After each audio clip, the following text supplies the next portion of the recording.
ناظرین و ناظرین، آج کی بحث کا موضوع ہے خودی اور شیطان۔ آپ کو معلوم ہوگا کہ یہ لیکچروں کا سلسلہ جو ہے یہ خودی کے مختلف مظاہر یعنی مینیفیسٹیشن سے متعلق ہے، یا خودی کی مختلف جہتوں سے، جس کو ڈائمینشنز کہتے ہیں، ان سے متعلق ہے۔ اور چونکہ شیطان بھی خودی کا ایک مظہر ہے، خواہ آپ اسے منفی کہہ لیں، منفی خودی کا مظہر، لیکن وہ خودی کا مظہر ضرور ہے۔ اور نیز چونکہ اقبال اس بات خودی اور حرکت کے شاعر ہیں، اس وجہ سے شیطان کی متحرک شخصیت جو ہے، ڈائنامک پرسنالٹی، اس سے متاثر ہوئے بغیر وہ نہ رہ سکے۔ اب سوال یہ ہے کہ شیطان کے تصور کے متعلق جو عالمی ادب ہے، اس کو ٹیکنیکل زبان میں سیٹانولوجی کہتے ہیں۔ اقبال کی سیٹانولوجی یا اقبال کا تصور شیطان جو ہے، اس کے متعلق جو بھی اب تک تحقیق ہوئی ہے، وہ زیادہ تر مغرب کے مستشرقین کی ہے، اور ان میں دو نام بڑے اہم ہیں۔ ایک اطالوی مستشرق پروفیسر الیزاندرو بوسانی کا نام ہے، اور دوسرا جرمن مستشرق این میری شمل کا نام ہے، جنہوں نے اس موضوع پر خصوصی طور پر تحقیق کی ہے۔ اقبال کا جو تصور شیطان ہے، اس میں جو شیطان کی شخصیت ایمرج کرتی ہے، اس کے متعلق ان دونوں کا خیال یہ ہے کہ وہ ایک مکڑے کے جالے جیسی متحرک شخصیت، ایک کب ویب پرسنالٹی، ڈائنامک کب ویب پرسنالٹی کی اصطلاح وہ استعمال کرتے ہیں جس وقت وہ اقبال کے شیطان کے متعلق اپنے تاثرات تحریر کرتے ہیں۔ اور ان کا خیال یہ ہے کہ 5 مختلف پہلو ہیں اس سیٹانولوجی کے جو اقبال کے ہاں ہمیں ملتی ہے، جس پر اقبال نے اپنے شیطان کی تشکیل، اقبال نے اپنے شیطان کو شکل دی ہے۔ یہ 5 پہلو جو ہیں ان پر غور کرنا چاہیے۔ تو اصل میں یہ جو 5 پہلو ہیں شیطان کی شخصیت کے متعلق، یہ 5 مختلف مکتبہ فکر ہیں جن کو ریفلیکٹ بقول باوسانی اقبال کرتے ہیں اپنے تصور شیطان میں۔ سب سے پہلا پہلو جو ہے شیطان کی شخصیت کا، وہ ہے اس کا مکر و فریب، اس کا حسن تدبیر اور اس کا عمل پہم۔ یہ 3 باتیں یاد رکھیں: مکر و فریب، حسن تدبیر اور عمل پہم۔ شیطان ان 3 چیزوں میں اپنا ثانی نہیں رکھتا۔ اب اقبال کے اشعار جن میں یہ پہلو ریفلیکٹ ہوتا ہے شیطان کا، وہ میں آپ کے سامنے پڑھتا ہوں۔ وہ فرماتے ہیں: مشو نخچیر ابلیسان این اثر، خسارا غمزائی شاں کار سازست، اصیلا را ہما ابلیس خوشتر کہ یزداں دیدہ و کامل عیارست۔ اس کے معنی ہیں: اس دور کے شیطانوں کا شکار بننے سے گریز کر، کیونکہ ان سے صرف کمینہ فطرت اور بے ضمیر لوگ ہی اثر قبول کرتے ہیں، مگر جو اصیل ہیں انہیں تو اسی شیطان کا مقابلہ کرنے میں لطف آتا ہے جس نے خدا کو دیکھ رکھا ہے اور اپنے فن میں ہر لحاظ سے کامل ہے۔ پھر اقبال فرماتے ہیں: حریف ضرب او مرد تمام است، کہ آن آتش نصب بالا مقام است، نہ ہر خاکی سزاوار بخے اوست، کہ سید لاغر بروے حرام است۔ معنی ہے کہ وہ شیطان چونکہ آتش نصب اور بلند مقام ہے، اس لیے اس کا مقابلہ تو صرف مرد کامل ہی کر سکتا ہے۔ ہر شخص اس کی چوٹ نہیں کھاتا، چونکہ دبلا پتلا شکار اس پر حرام ہے۔ تو اب یہ جو مغربی مستشرقین ہیں، ان کی رائے یہ ہے کہ شیطان کے مکر و فریب، حسن تدبیر اور عمل پہم کا جو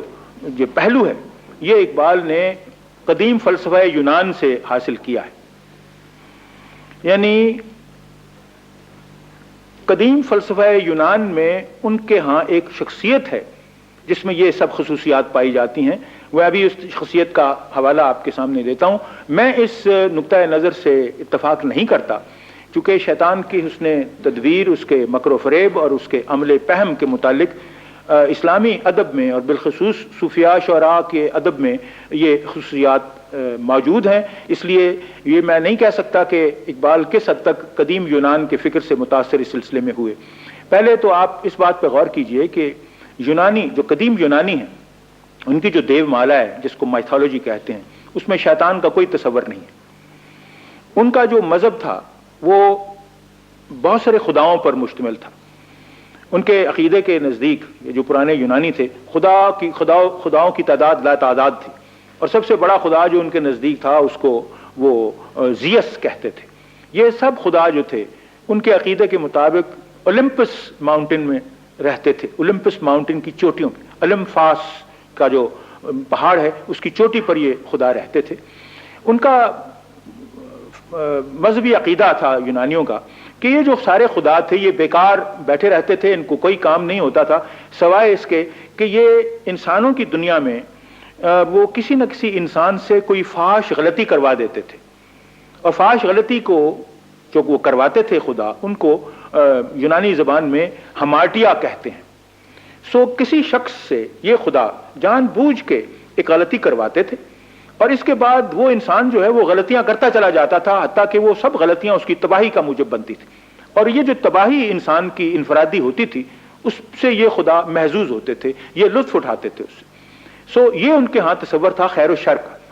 کہ خدا اپنے آپ کو بیکار وقت میں، جس طرح کو آپ نے بیکار بیٹھا ہو تو کوئی نہ کوئی کام کوئی نہ کوئی کرتا ہے، تو وہ اپنے بیکار وقت کو صرف کرنے کے لیے انسان ہی کو، جو انسان جو ہے وہ خدا کے ہاتھ، ان خداؤں کے ہاتھ میں کٹ پتلی کی طرح تھا، وہ پتلیوں کا تماشا ان سے کروا دیتے. کسی انسان سے غلطی کروا دی اور پھر اس کے بعد وہ انسان غلطیاں کرتا چلا گیا اور اس کی تباہی سے وہ محظوظ ہوئی.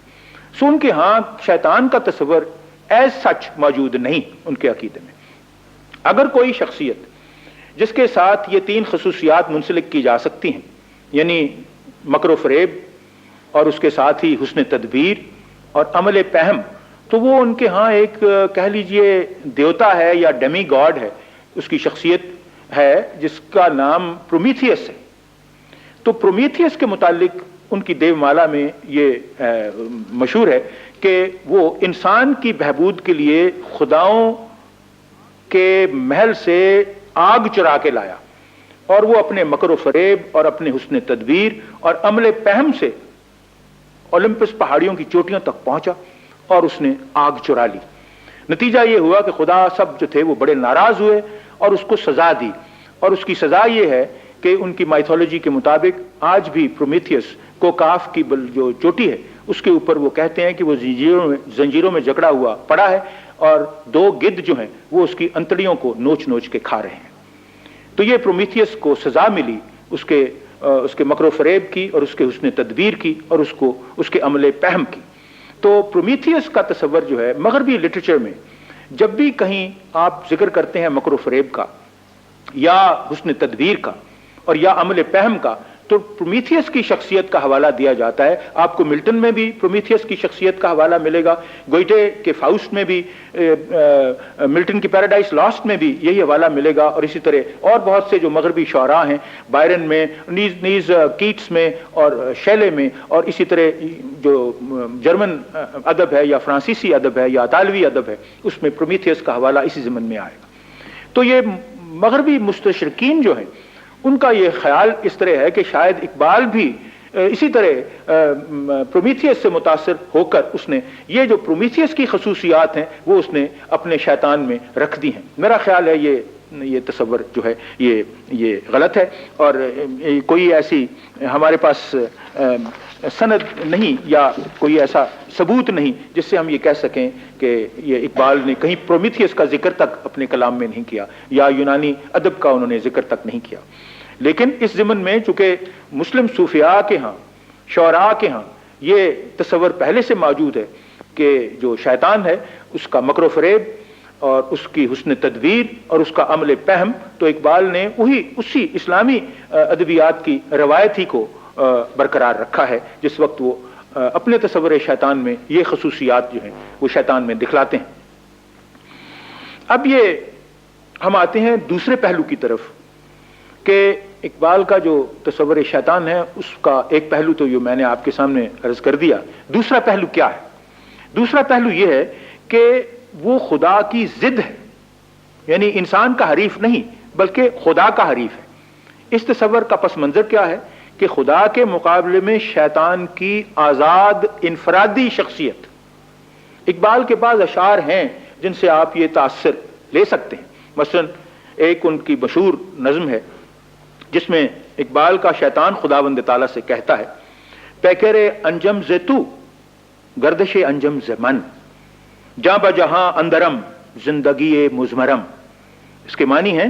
تو ستارے وجود میں لاتا ہے لیکن انہیں گردش میں عطا کرتا ہوں. دراصل میں ہی تیرے جامد جہان کی جان ہوں کیونکہ اس میں زندگی کی روح میں نے پھونک رکھی ہے.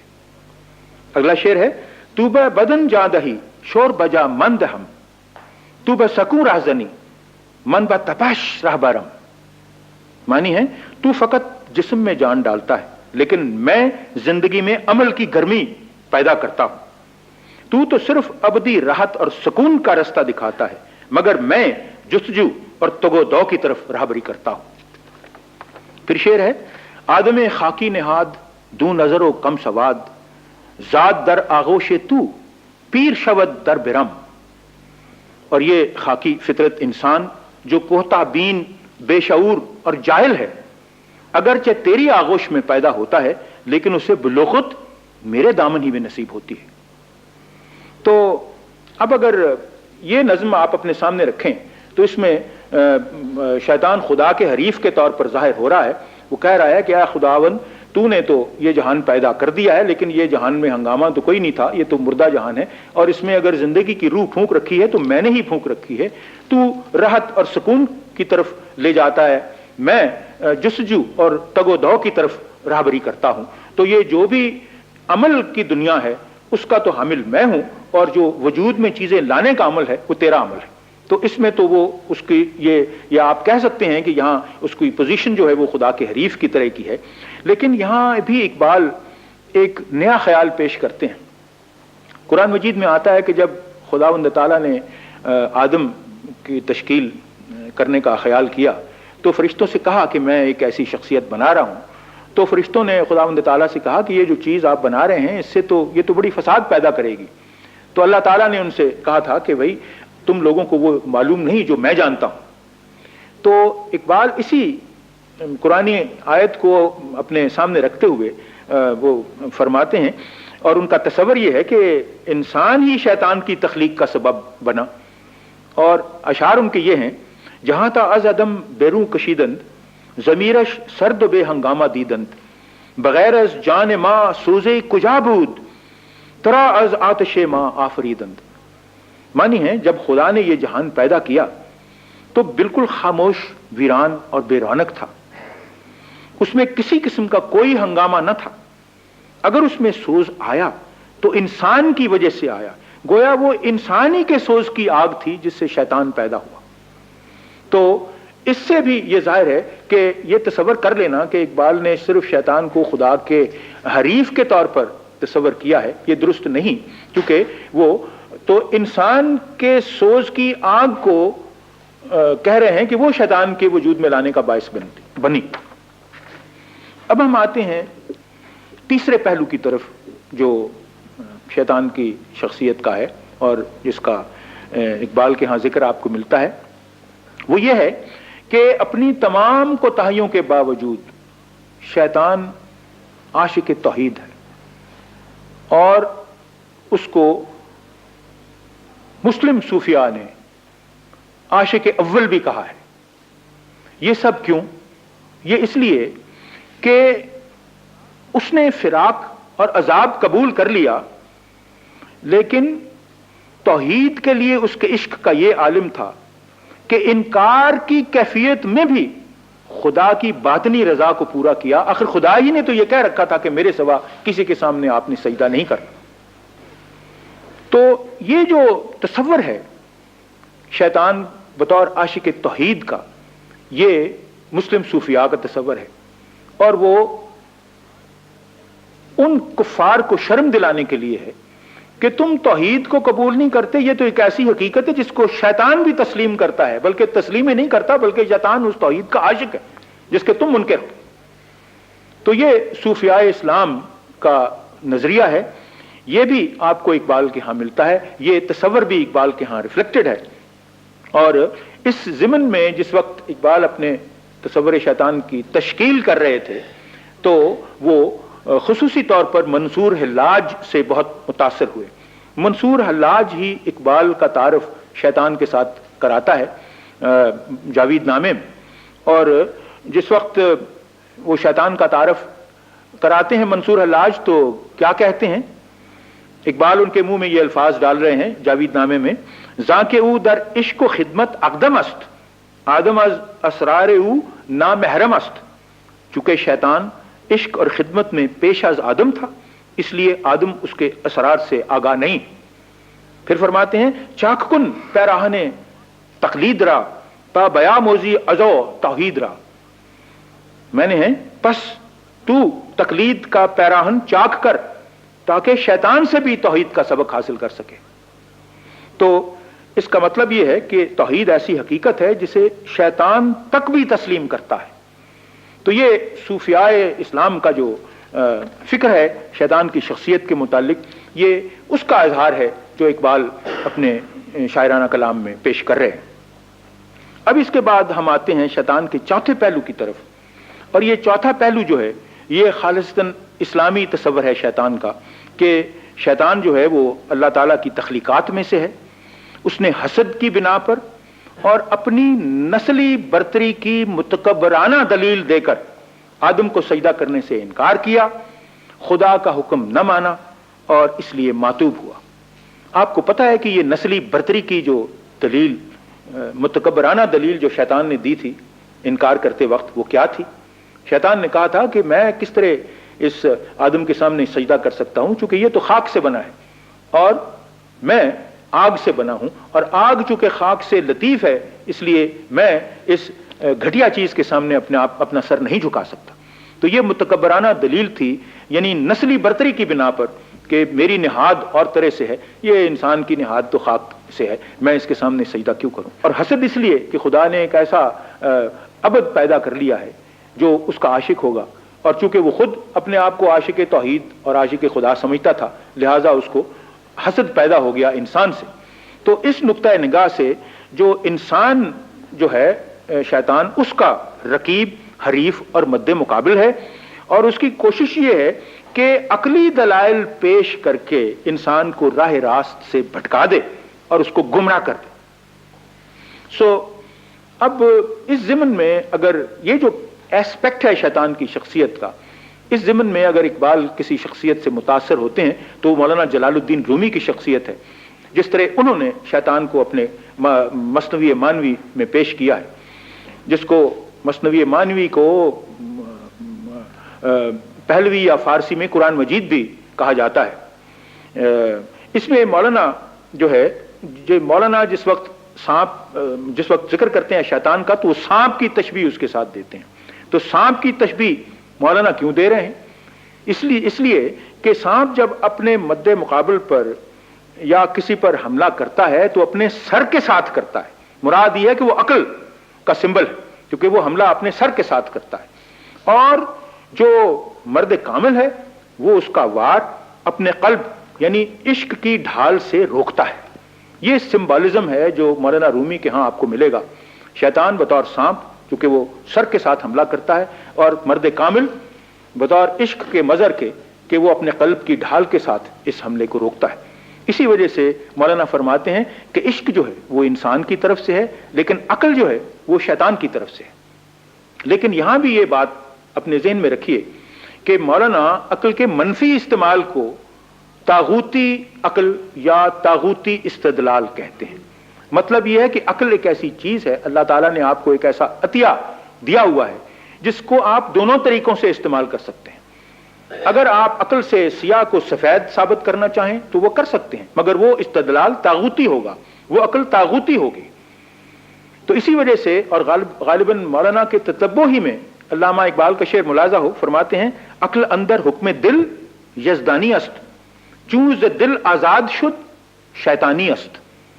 کہ عقل اگر دل کے تابع ہو تو پھر تو وہ یزدانی عقل ہے، یعنی عقل کا مثبت استعمال ہے، لیکن اگر وہ دل سے آزاد ہو تو پھر وہ شیطانی استعمال ہے عقل کا، اس کو مولانا عقل طاغوتی کہتے ہیں یا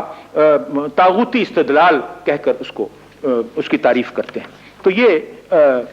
اب آپ کے سامنے میں یہ بیان کرنا چاہ رہا تھا کہ مغربی ادبیات میں شیطان کا ذکر کئی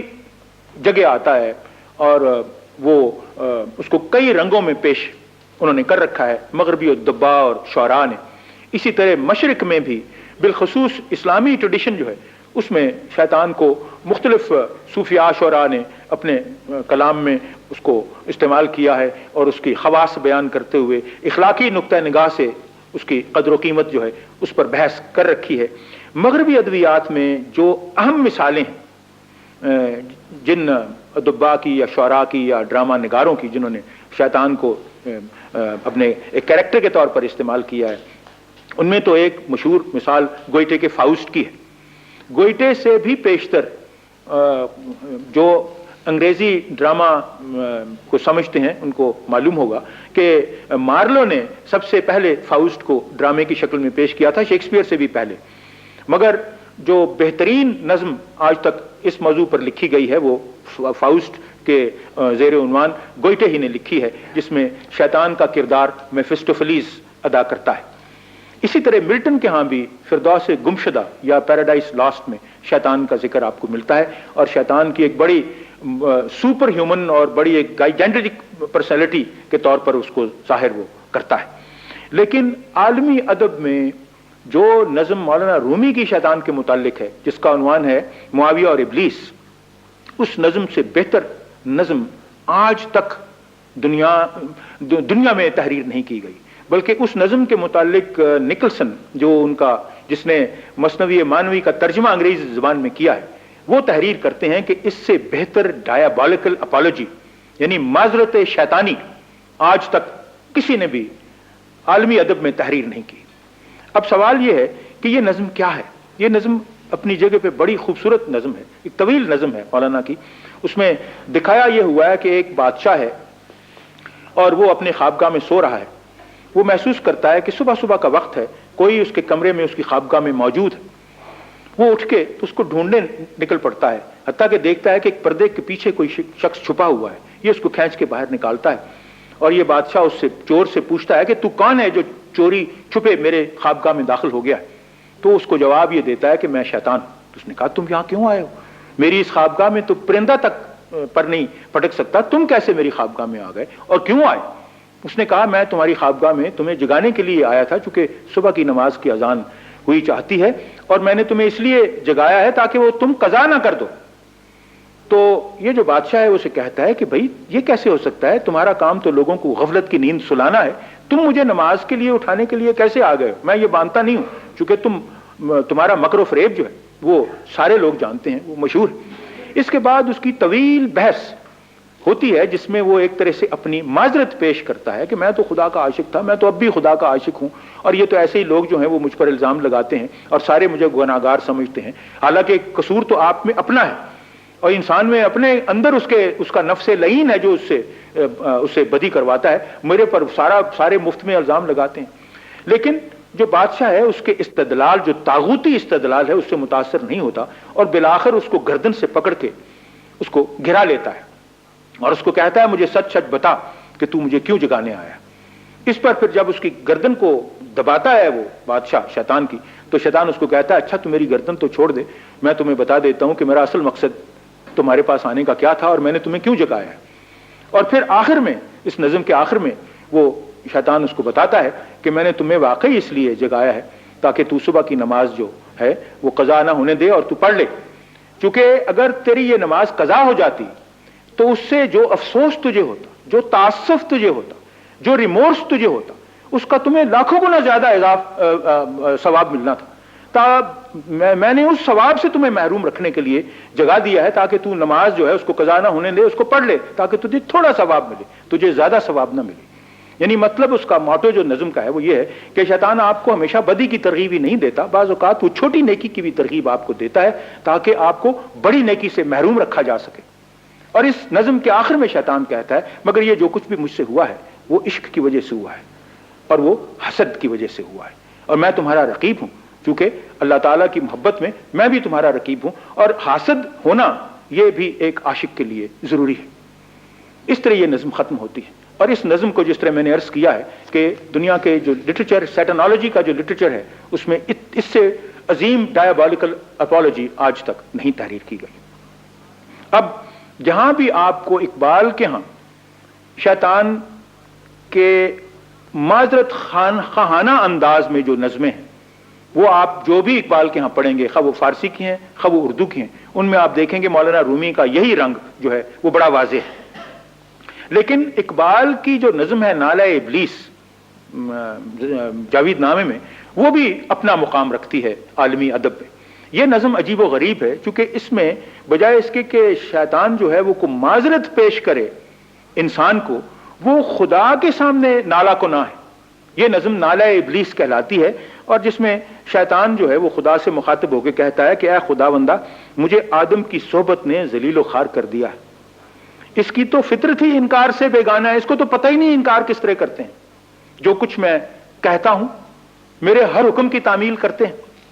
میں تو ایسے فرما بردار سے پناہ مانگتا ہوں، اے خداوندہ میں تجھے اپنی سابقہ اطاعت کا واسطہ دے کر کہتا ہوں کہ مجھے اس کی صحبت سے نجات دے، اس کی صحبت میں رہ کر تو میری ہمت بھی پست ہو گئی ہے،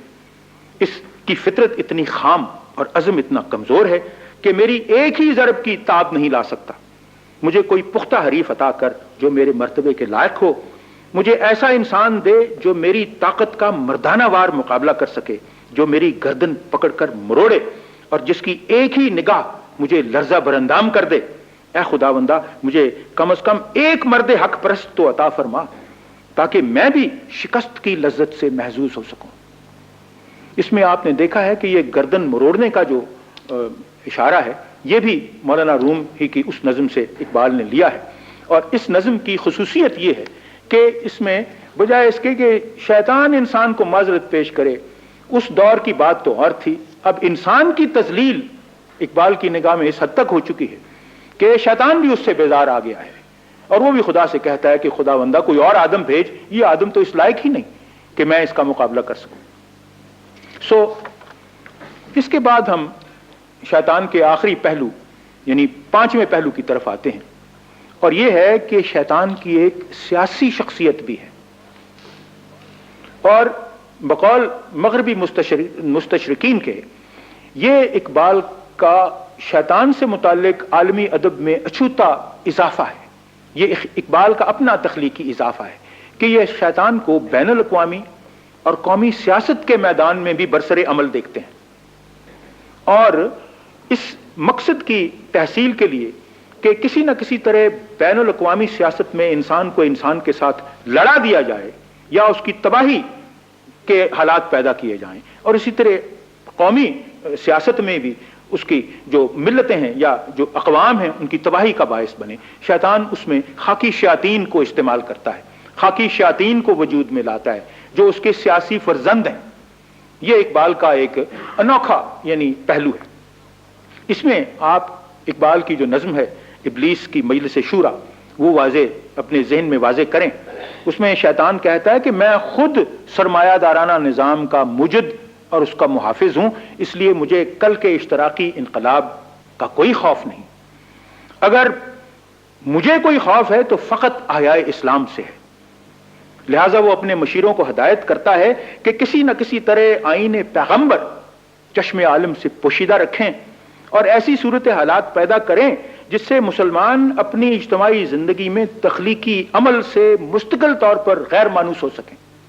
یہ اشعار اپنے ذہن میں لائیے، کتنے پاورفل ہیں۔ جس میں یہ شیطان کہتا ہے، جانتا ہوں میں کہ مشرق کی اندھیری رات میں بے ید بیضا ہے پیران حرم کی آستین، عصر حاضر کے تقاضاؤں سے ہے لیکن یہ خوف ہو نہ جائے آشکارا شرع پیغمبر کہیں، چشم عالم سے رہے پوشیدہ یہ آئیں تو خوب، یہ غنیمت ہے کہ خود مومن ہے محروم یقین، ہے یہی بہتر الہیات میں الجھا رہے، یہ کتاب اللہ کی تعویلات میں الجھا رہے، تم اسے بیگانہ رکھو عالم کردار سے، تا بساط زندگی میں اس کے سب مہریں ہو مات، خیر اسی میں ہے قیامت تک رہے مومن غلام، چھوڑ کر اوروں کی خاطر یہ جہان بے ثبات، ہر نفس ڈرتا ہوں اس امت کی بیداری سے میں، ہے حقیقت جس کے دین کی احتساب کائنات، مست رکھو ذکر و فکر صبح گاہی میں اسے، پختہ تر کر دو باج خان کاہی میں اسے۔ تو اس میں یہ دیکھیے کہ شیطان کا جو ایک طرح سے اپنے جو اس کے مشیر ہیں، ان کو یہی اس کی ہدایت ہے کہ کسی نہ کسی طرح سے یہ جو مسلمان ہیں ان کو غفلت کی نیند میں سلائے رکھو، ان کو کتاب اللہ کی تعویلات میں الجھائے رکھو، تاکہ جو عملی زندگی ہے اس سے یہ دور رہیں۔ لیکن ان سب باتوں کے باوجود یہ بھی اپنے ذہن میں رکھیے کہ اقبال کے ہاں شیطان بھی انسان کی طرح خودی اور حرکت کا مظہر ہے، نیز جس طرح شیطان راندہ درگاہ ہے اسی طرح انسان بھی خطاکار ہے۔ اس لیے اقبال کے ہاں جس طرح انسان ہر وقت پیچ و تاب میں ہے اسی طرح اس کا شیطان بھی ہر وقت پیچ و تاب میں ہے۔ اور اس منزل پہ پہنچ کے، اس مرحلے پہ پہنچ کے بڑی عجیب و غریب دو ربائیاں ہیں اقبال کی جو میں آپ کے سامنے پڑھ رہا ہوں۔ ایک ربائی تو یہ ہے، فرماتے ہیں بگو ابلیس را ازمن پیامے، تپیدن تا کجا در زیر دامے، مرائی خاک دانے خوش نہ آید کہ صبحش نیست جز تم ہی دشامے، کہ میری طرف سے شیطان کو پیغام دے دو کہ کب تک اس دنیا کے جال میں پھنسے تڑپتے رہو گے، مجھے تو یہ دنیا بالکل پسند نہیں آئی، کیونکہ اس کی ہر صبح کا اختتام شام پر ہوتا ہے۔ پھر یہ سوچتے ہیں کہ کیا ایسا بھی ممکن ہے کہ شیطان کی حسن تدبیر اور اس کا عمل پہم، اور اسی طرح انسان کی حسن تدبیر اور اس کا عمل پہم، ان دونوں کا امتزاج ہو جائے، یہ دونوں اکٹھے ہو جائیں تو پھر کیا ہو؟ جس وقت تو یہ سوچتے ہیں تو اس ضمن میں بھی انہوں نے ایک ربائی لکھ رکھی ہے جس میں شیطان کو مخاطب ہو کر وہ اپنی اس آرزو کا اظہار کرتے ہیں کہ یہ اکٹھے کیوں نہیں ہو سکتے، انسان اور شیطان یہ دو رقیب ہیں، حریف ہیں، یہ اکٹھے کیوں نہیں ہو جاتے؟ تو یہ اکٹھے کس ضمن میں ان کو کر رہے ہیں کہ حسن تدبیر میں اور اس کے ساتھ ہی عمل پہم میں اکٹھے اگر ہو جائیں تو کیا ہو؟ یہ خیالات، اس خیال کا اظہار اس طرح کر رہے ہیں شیطان سے مخاطب ہو کر، بیا تا نرد را شہانہ بازیم، جہانے چار سو را در گدازیم، بافسون ہنر از برگ کاہش، بہشتے این سوئے گردوں بسازیم۔ اے شیطان آ تاکہ ہم مل کر مردانہ وار زندگی گزاریں، اس جہان چار سو میں حسد، بغض اور نفرت کا خاتمہ کر کے ہر طرف محبت کے سوز و گداز کی کیفیت پیدا کر دیں، اور ان صلاحیتوں کے ذریعے جو ہم دونوں کو حاصل ہیں اس دنیا جیسی بیکار شے کو بہشت بری کا نمونہ بنا دیں۔ لیکن ایسا ممکن نہیں ہے، اس لیے خیر و شر کی کشمکش جاری ہے۔ سو اس مرحلے پر یہ تقریر ختم ہوتی ہے، اور اگر آپ کے ذہن میں کوئی سوال ہیں تو بے شک کیجیے۔ کیا اقبال کا فلسفہ خودی اور شیطان آپس میں متصادم ہے؟ یہ کہنا درست نہیں ہے۔ اقبال نے شیطان کو خودی کے مظہر کے طور پر پیش کیا ہے۔ میں نے جس طرح ابتدائی میں بھی کہا تھا کہ آپ اسے کہہ سکتے ہیں کہ یہ خودی کا منفی مظہر ہی صحیح، کیونکہ خودی کے مثبت پہلو بھی ہیں اور اس کے منفی پہلو بھی ہیں، اور اگر آپ خودی کو خود سری کہہ لیں تو وہ اس کا منفی پہلو ہوگا۔ تو آپ یہ تو کہہ سکتے ہیں کہ شیطان کو خودی کے مظہر کے طور پر اقبال نے پیش کیا ہے، اس سے متصادم وہ نہیں ہے۔ اگر اس سے متصادم ہوتا تو وہ اس کی صورت یہ ہوتی کہ وہ خودی سے عاری ہوتا، اور اگر آپ شیطان کا تصور خودی سے عاری کریں تو وہ شیطان ہی نہیں رہتا۔ اللہ تعالیٰ نے انسان کو سجدہ کرنے کا، احترام آدمیت کا جو حکم دیا، اس سے انکار کر کے شیطان نے نہ صرف توحید کی نفی نہیں کی بلکہ انسان آدم کا بھی حریف نہیں بنا، کیوں نہ اسے حریف سمجھا جائے۔ میں نے تو یہی آپ کے سامنے عرض کیا تھا کہ وہ دراصل انسان ہی کا حریف ہے، اور یہ جو مسئلہ ہے کہ اس نے آدم کو سجدے سے انکار کیا اور انکار کی جو توجیہ پیش کی جس کو طاغوتی استدلال کہتے ہیں کہ میں نسلی طور پر اس سے بہتر ہوں لہٰذا میں اس کو سجدہ نہیں کروں گا، اور خدا کی حکمدولی اس لیے کی کہ باوجود اس کے کہ اللہ تعالیٰ کا یہ حکم تھا اس نے اس کی نافرمانی کی تو اسی وجہ سے معتوب ہوا، وہ خدا کی ہستی کا منکر نہیں، خدا کے حکم عدولی کا باعث بنا ہے جس کی اس کو سزا دی گئی ہے، اور اسی طرح وہ انسان کا حریف ہے چونکہ وہ اسے گمراہ کرتا ہے۔ شیطان خودی کے جذبے کا حامل تھا، جب اس نے خودی کے جذبے کو زائدہ ضرورت اظہار دیا تو یہ تکبر قرار پایا اور لہٰذا وہ شیطان ڈکلیئر ہوا۔ تو اس سے یہ خیال بھی پیدا ہوتا ہے کہ خودی غالباً تکبر ہے۔ ہم تکبر کے جذبے اور خودی کے جذبے کو کس طرح ڈیفرینشیٹ کریں گے؟ یہ بحث جو ہے یہ پہلے بھی ایک لیکچر پہ ہو چکی ہے جس کا تعلق انفرادی خودی سے تھا کہ خودی اور تکبر میں کیا فرق ہے، چونکہ عام طور پر خودی کو تکبر ہی کے معنوں میں لیا جاتا رہا ہے، لیکن خودی بطور خود شناسی کے، خودی بطور خود نگری کے یہ جو تصور ہے وہ اقبال پیش کرتے ہیں، اور اس ضمن تک ہی خودی کو محدود رکھنا چاہیے۔ خودی اگر اس محدود تصور سے آگے نکل جائے تو آپ اس کو کہہ سکتے ہیں کہ وہ تکبر بھی بن سکتی ہے، اور وہ اس کے علاوہ اور بھی کئی شکلیں اختیار کر سکتی ہے جو منفی ہیں، اور ایک مثال اس کی یہ مظہر شیطان کا ہے جو جہاں خودی ایک منفی شکل اختیار کرتی ہے۔ تو آپ نے یہ درست کہا ہے کہ خودی کو اگر مخصوص معنی میں استعمال کیا جائے اور سمجھا جائے تو وہ خودی ہے جس کا اقبال ذکر کرتے ہیں، اگر اس معنی سے تجاوز کیا جائے تو وہ تکبر بھی بن سکتی ہے، وہ خود سری بھی بن سکتی ہے، لیکن خود سری سے مراد خودی نہیں ہے۔ خودی جو ہے اس کا تعین یا اس کا تعریف جو ہے اس کی وہ اسی صورت میں کی جا سکتی ہے کہ اس کو تصور کیا جائے خود نگری کے معنوں میں۔ سر اقبال کہتے ہیں کہ خدا جو ہے شیطان خدا کا حریف ہے، اور دوسری بات پہ یہ بھی کہتے ہیں کہ وہ عاشق اول بھی ہے، یہ کیسے یہی تو ساری سمجھنے والی بات ہے کہ جس طرح میں نے اس بحث سے پہلے آپ کے سامنے بیان کیا تھا کہ جو شخصیت شیطان کی اقبال کے فکر میں ابھرتی ہے وہ ایک کابویب پرسنالٹی کی شخصیت ہے، یعنی ایک ڈائنامک کابویب پرسنالٹی، اور یہ جو کابویب ہے اس کے ہی یہ مختلف کہہ لیجئے تار ہیں یا اس کے ہی مختلف پہلو ہیں کہ ایک طرف تو اس کی اس شخصیت کے اس پہلو کو اجاگر کیا گیا ہے جس میں وہ جو اس کا فریب ہے یا جو اس کی حسن تدبیر ہے یا اس کی عمل فہم ہے، دوسری طرف وہ خدا کا حریف ہے، تیسری طرف وہ عاشق خدا ہے، چوتھی طرف وہ اس کی سیاسی شخصیت ہے، وہ لوگوں کو گمراہ کرتا ہے، وہ مختلف طریقے سے عقل کو استعمال یوں کرتا ہے تاکہ وہ آپ کی گمراہی کا باعث بن سکے،